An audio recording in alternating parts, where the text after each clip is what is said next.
see that fog just in that one spot, and then all of a sudden it gets clear?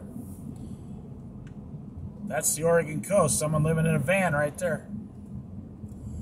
Someone was living in that classic van back there at the beginning of the video by the Sea Lion Caves. Now it's going to turn into fog again here. The ocean, when the ocean meets a forest, I'm sure this is true all over the world, but when the ocean meets a forest, I mean, it's almost magical the way God made it. I mean, it's like a photographer's heaven. One awesome photo after another.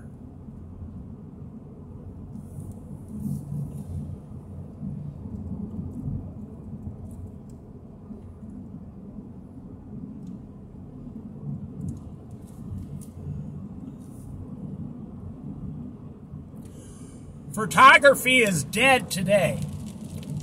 Photography's been taken over by corporate America. You can't make a living on photography. I know I've talked to some professional photographers that are my close friends. They got out of the business. They can't make a living. They say someone could take better video of your wedding. They used to charge $2,500 to do a wedding.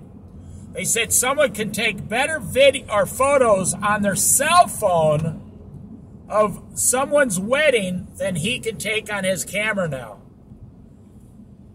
So people are they stop paying the $2,500 and they just have their friends all take photos on their cell phones. Seriously. And so he went into trying to look at that Airstream. Then he went in trying to sell photos, you know, blowing up professional photos.